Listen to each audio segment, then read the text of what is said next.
press conference that the US president had, he says this, I'm going to meet him there, which is Russian economy is not doing well right now because it's been very disturbed by this. Then he says very significantly, it doesn't help when President of the United States tells their which is Russia's largest or second largest oil buyer, that we are putting a 50% tariff on you if you buy oil from Russia. That was a big blow. Obviously, it's not the largest buyer because he's not slapped tariffs on China to the tune of 50%. Not yet. Not yet. At the time of filing this report, I need to keep saying this. It's clearly he's signaling about India. So what is this? That we're going to hit your friend, so you got to comply. Again, so he's using all the instruments in his armor. Yeah. Right. So we know the instruments that were used in the past. This is an unorthodox instrument. So the tariffs on India are part of his Russia strategy, a part of it, not the full. I mean, we can discuss the whole basis of the tariffs, but a part of the tariff imposition can be ascribed to his Russia strategy. Now, it's debatable whether it will succeed or not, or whether it will actually have an impact. He's calculating that India will be forced to stop oil purchases from Russia. Now, supposing India does not, then what happens to the strategy? But yes, it is a signal to Russia that I'm going after you, but I'm also going after your friends. But remember, so far he actually has not gone after Russia, like the Biden people did.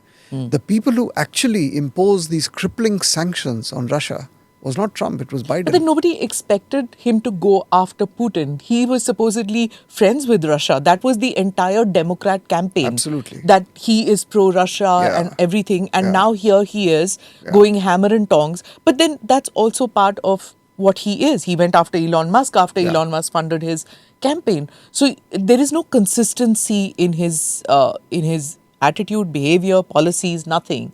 But what we are seeing going after India, do you think Putin blinked because this is one of the reasons? Not at all. Not at all. I mean, the stakes are much higher. This didn't materialize in the last 1 week. I mean, this has been going on since January. I mean, remember, if you catalogue all the statements and meetings held just in February, which is less than a month after Trump took over, they were extraordinary. I mean, there was a rush of meetings between American and Russian officials. So the ground was laid at that time. Since then, in the last 7 months, the dialogue has continued. I would keep my eyes on Steve Witkoff on this side and Kirill Dmitriev, the Russian RDIF. He's the economic czar. So don't you think it's quite interesting that the most difficult negotiation is being held by two businessmen? Not by the state departments, not by the foreign ministries. There is that good or bad? It's either. I mean, it's what it shows. It's the reality. No, what it shows is he's serious. Okay. He's not bound to institutional niceties that, it's foreign, so that it has to be State Department, it has to be foreign ministry. He's saying, I want my job done. Witkoff was sent to Gaza, Witkoff was sent to Moscow. He meets Putin one-on-one directly. It's unheard of. And he's not a diplomat. Who is Witkoff? Witkoff is nothing but a very successful businessman who plays golf with Trump and commands 100% confidence of Trump. So this kind of empowerment and selection of the envoy is critical to the success of the mission. You can have on paper the foreign minister saying, it's my job, I will do it. He's out of the way. He's there, but he's not in the mainstream.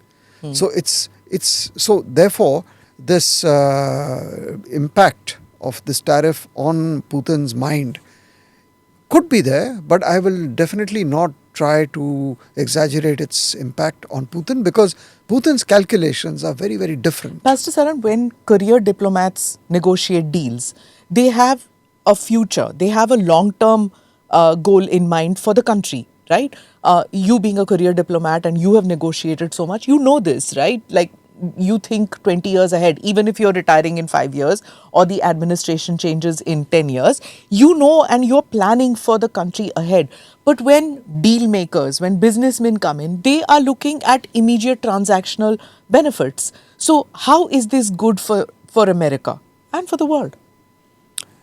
The American system does not actually have a kind of a professional foreign service like many other countries. Partly they do, yeah. Partly they do. Yeah. But most of their ambassadors are political appointees. They don't have one in India for the last many, many months. Yes. So it's a different structure. It's more presidential and therefore top down. And this is the way America works. It's a 4-year cycle. And every 4 years, the stables are cleaned and another set comes. So if you look at DC, it's just a revolving door policy. Today, there is all the Biden people are now professors in think tanks. And this will happen to them also after 4 years. So this is the way America functions. That they are geared and wired to achieve objectives which they put For for 4 themselves. years. Yes, exactly. That's it. And so it's very normal to accept that the last 4 years were a mistake. I will do something totally different. So predictability, and if you're looking at a bureaucratic approach that what was the precedent, pehle wale ne kya kiya, I'll do the same thing.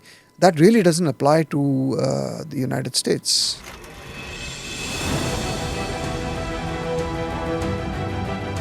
Namaste, Jai Hind. You're watching ANI podcast with Smita Prakash.